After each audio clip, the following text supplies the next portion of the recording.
আসসালামু আলাইকুম রহমতুল্লাহ। 25-26 সেশনের নতুন জুনিয়রদের উদ্দেশ্যে ভিডিওটা বানানো। তো প্রথমেই এখানে খুব ভয়ানক একটা কথা লেখা, যে আজকে আলোচনা করবো আমরা একটা সিঙ্গেল উপদেশ নিয়ে, যেটা অ্যাজ এ সিনিয়র আমি আপনাদেরকে দিব, বা এটা আসলে সকল সিনিয়রদেরই উপদেশ, টিচারদের উপদেশ। ব্যাপারটা এরকম, এই জিনিসটা যদি আমরা ফার্স্ট ইয়ারে মিস করি তাহলে পরবর্তীতে এটা আলটিমেটলি সাফার করতে হয়, অনেক রিগ্রেট করতে হয়, অনেকেই রিগ্রেট করে, এবং এই জিনিসটা আমাদের মিস করা উচিত না। সেই জিনিসটা কী হইতে পারে, যে ফার্স্ট ইয়ার এমবিবিএসে এরকম একটা সিঙ্গেল জিনিস যেটা আমাদের কোনোভাবে মিস করা উচিত না। এই সিঙ্গেল উপদেশটা হইলো আসলে আমাদের টেক্সট বুক পড়া, প্রচুর টেক্সট বুক পড়া, প্রতিটা সাবজেক্টে টেক্সট বুক পড়া, অ্যানাটমি, ফিজিওলজি, বায়োকেমিস্ট্রি থেকে শুরু করে সবগুলো সাবজেক্টেই অন্তত ফার্স্ট ইয়ার সেকেন্ড ইয়ার মানে এমবিবিএসের ফার্স্ট প্রফের যে সাবজেক্টগুলো আছে এগুলো হইলো আমাদের টোটাল মেডিকেল লাইনের মাদার সাবজেক্ট, একদম বেসিক সাবজেক্ট।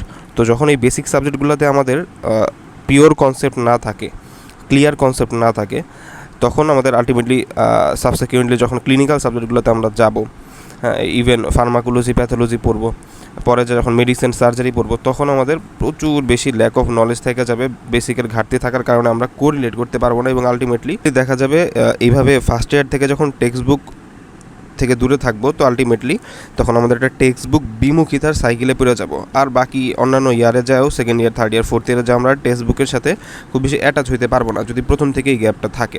তো এই জন্য আমাদের আসলে ফার্স্ট ইয়ারে এটা হলো আমাদের একটা কোর ফরজ কাজ, যে you have to go through text books. Physiology, Guyton, জ্ঞানং থেকে শুরু করে যত বই আছে দেখার চেষ্টা করা, অন্তত একটা বইকে সিঙ্গেল ধইরা সেটা ধরে আগানো, বাকি বইগুলোতে চোখ বোলানো। অ্যানাটমিতে এরকম একে দত্ত, বিশ্রাম সিং, বিডি চৌরাশিয়া, আর খুব বেশি ইন্টারেস্ট থাকলে গ্রেস অ্যানাটমি, একটু উল্টাপাল্টা দেখা, ফিগারগুলো দেখা, ঠিক আছে। তারপর যখন আরও সাবসিকুয়েন্ট কার্ডগুলো আসবে, নিউরো অ্যানাটমির ক্ষেত্রে স্নেল নিউরো অ্যানাটমি বইগুলো দেখা, তো স্পেসিফিক কার্ডের যদি কোনো বই থাকে ভালো সেগুলো দেখা।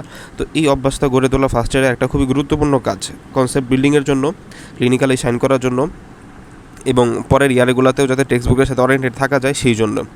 তো এই জন্য টেক্সট বুকের ভেতর দিয়ে যাওয়াটা আসলে খুবই গুরুত্বপূর্ণ ফার্স্ট ইয়ার থেকেই। ওকে, তো এখন প্রশ্ন আসতে পারে যে ভাই টেক্সট বুকগুলো আসলে কীভাবে পড়বো, বা টেক্সট বুকের কথা এত বেশি শুনি কেন, তাহলে কি কেউ টেক্সট বুক পড়ে না? এখন আসলে এমন হয়ে গেছে অনেকটাই যে বাজারে যেই গাইড বইগুলো বের হয়েছে, বইগুলা মোটামুটি একটু এনরিচ হওয়াতে, মোটাসোটা হওয়াতে দেখা যায় আমরা খুব বেশি গাইড ওরিয়েন্টেড হয়ে গেছি। ফার্স্ট ইয়ার এই জিনিসটা আসলে খুবই ভয়ানক। তো এমন না যে গাইড ধরাই যাবে না, তো এটা নিয়ে আমরা বিস্তারিত এর আগে আলোচনা করছি যে গাইডটা আসলে কোন কাজের জন্য বানানো। তবে গাইডের কাজের জন্য ব্যবহার করা, বাকি কনসেপ্ট বিল্ডিংয়ের জন্য প্রচুর বেশি টেক্সট বুকের উপরে নির্ভরশীল থাকা, ঠিক আছে। ওকে, তো এটা একটা জিনিস যে তাহলে এখন আমরা টেক্সট বুক কীভাবে পড়বো, এটা একটা বিষয়। টেক্সট বুক কীভাবে পড়বো, এটার উত্তর খুবই সহজ। আমরা আইটেম ভিত্তিক যখন আইটেম হবে, সেই আইটেমটা টেক্সট বুকের যেই সাবজেক্টই হোক, সেই সাবজেক্টের কোন চ্যাপ্টারের ভিতরে আছে সেই চ্যাপ্টারটা রিডিং দেয়া। টেক্সট বুক কিন্তু আসলে মুখস্থ করার জিনিস না, এটা আসলে রিডিং দিবেন, রিডিং দিয়ে দেখবেন যে এখানে কী নিয়ে আলোচনা করছে। তো এটাই মূলত টেক্সট বুকটা আসলে গল্পের বইয়ের মতো পড়ে যেতে হবে, বিশেষ করে ফিজিওলজির টেক্সট বুকগুলো, কারণ এখানে অনেক বেশি লেখা থাকবে। অ্যানাটমির টেক্সট বুকগুলো তো আপনি পড়বেন, অ্যাট দ্য সেম টাইম এই টেক্সট বুক থেকে আপনি রিটেনের প্রিপারেশনও খুব সুন্দরভাবে নিতে পারবেন, ঠিক আছে। তো এটা একটা জিনিস যে নিজে টেক্সট বুক পড়া, এটা সবচেয়ে উত্তম কাজ। অন দ্য আদার হ্যান্ড যদি এরকম হয় যে ভাই টেক্সট বুক পড়তে অনেক কষ্ট হয়, নতুন আমরা অবশ্যই কষ্ট হবে। ইংলিশ মিডিয়ামে তো সবাই থাকি না, বাংলা মিডিয়াম থেকে আমিও আসছি। তো বাংলা মিডিয়াম থেকে আসার পর যখন আমরা প্রথমবারের মতো ইংলিশ বইগুলো পড়তে যাই, বড় মোটা বই, কঠিন ইংরেজি শব্দ, একটু কঠিন কষ্ট লাগেই। তো সেই ক্ষেত্রে সহায়ক হইল বিভিন্ন কোর্স। তো এখানে আমরা আলোচনা করব যে মেডিভার্সের আমাদের ফার্স্ট ইয়ার যে কোর্সগুলো আছে, এইখানে আসলে এই মেডিভার্সটা ফার্স্ট ইয়ারের জন্য খুবই ইউনিক। কারণ কি, তো এখন মানে কম্পারেটিভলি অনেক প্ল্যাটফর্মে এখন আছে কোর্স যেখানে পাওয়া যায় বা ক্লাস হয়। তো সব প্ল্যাটফর্মের সাথে আমার মেডিভার্সের একটা কোর ডিফারেন্স আছে। আমরা যেটা করি যে ক্লাসগুলো যখন আমরা নেই, সাপোজ আমি এক্সাম্পল দিই, এটা হলো আমাদের লাংসের ক্লাসের স্লাইড। তো এই ক্লাসটা আমি নিয়েছিলাম।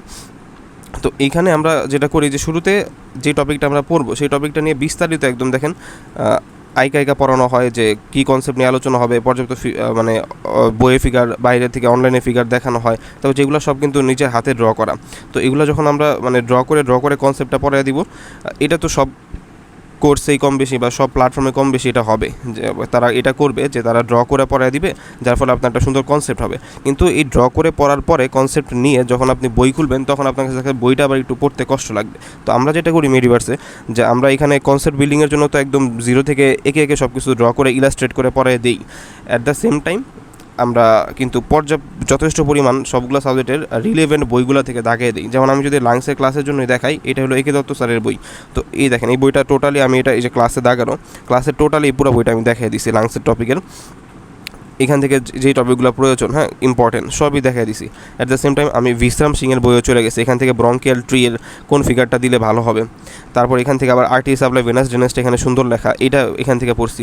আবার বিড়িচোরা সেতে চলে গেছে। বিড়িচোরা সে থেকে এখানে আমরা দেখলাম যে এখানেও ব্রঙ্কিয়াল ট্রি এর ফিগারটা সুন্দর দেওয়া, প্লাস এই যে এই ফিগারগুলো, ঠিক আছে। তো আর্ট সাপ্লাই এখানে সুন্দর দেওয়া। তারপরে যে রুটস অফ দ্য লাংয়ের ফিগার, তো যেই জিনিসটা যেই বইয়ে ভালো আছে আমরা সেই বই থেকে একদম দাগে পড়ে দিছি, এবং অ্যাট দ্য সেম টাইম এগুলো হাইলাইট করা বা দাগানো পিডিএফটাও কিন্তু দিয়ে দিছি।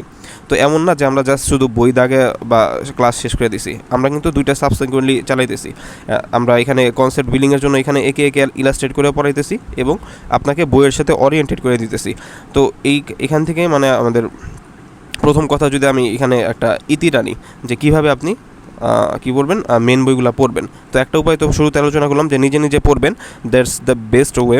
অনেক বেশি টাইম কনজিউম হবে কিন্তু এটা আপনার মাথায় গেঁথে যাবে। আর এটা আপনার পড়তে কষ্ট হইতেছে, yes we are here with course. আমাদের টার্ম মাস্টারি আছে, আমাদের কার্ড ক্র্যাকার কোর্স আছে। তো কোর্সগুলোতে আমরা সেম এইভাবে ক্লাসগুলো নিয়েছি। প্রথমত কনসেপ্ট বিল্ডিংয়ের জন্য তো সব কিছু পড়ানো হয়েছেই, অ্যাট দ্য সেম টাইম আমরা কিন্তু বইয়ে চলে গেছি এবং বই থেকেও আপনাদের এগুলো সব আমরা আলোচনা করছি ক্লাসে, হ্যাঁ সবগুলো দাগানো সময় আলোচনা করছি এবং হাইলাইট করার সময় আলোচনা করছি। তো এইটা একটা সুন্দর ওয়ে হইতে পারে আপনার টেক্সট বুক ওরিয়েন্টেশনের জন্য। আমি তো এখন মিডিভার্সে ক্লাস নিতেছি। আমি যখন ফার্স্ট ইয়ারে নেত্রকোনা মেডিকেলে পড়াশোনা শুরু করি, আমি কিন্তু মিডিভার্সের কোর্সগুলো করতাম। তো শুরু থেকে মিডিভার্সের এই জিনিসটা খুব ইউনিক এবং আমার কাছে ভালো লাগতো যে এখানে কী হইতেছে, আমি বইয়ের সাথে ওরিয়েন্টেড হইতেছি, অ্যাট দ্য সেম টাইম আমার কনসেপ্টও বিল্ড হইতেছে। তো এরপর যখন আমি এই বইটা খুলি এখান থেকে পড়ার পর, বিডি 84 তো তুলনামূলক সহজ বই। তো একে দত্ত দিয়ে যদি উদাহরণ দিই, তো একে দত্ত যখন আমাকে ক্লাসে কেউ পড়ায় দিতেছে সিনিয়ররা, এরপর যখন আমি এই বইটা খুলি, তো বইটা খোলার পর কিন্তু আমার কাছে সব তখন পরিচিত লাগে এবং আমি একটা বই পড়ার আগ্রহ বা সাহস পাই, ঠিক আছে। তো এটাই আপনাদের উদ্দেশ্যে আমার বলার ছিল। কিছুদিন পর ইনশাআল্লাহ আপনাদের ক্লাস শুরু হবে। তো আপনারা এই একটা সিঙ্গেল জিনিস ইনশাআল্লাহ শুরু থেকে মেনটেন করার চেষ্টা করবেন যে আপনারা কোনোভাবেই টেক্সট বুক থেকে ডিটাচ হয়ে যাবেন না ইনশাআল্লাহ, ঠিক আছে। সকলের জন্য দোয়া রইল। আসসালামু আলাইকুম ওয়া রাহমাতুল্লাহি ওয়া বারাকাতুহু।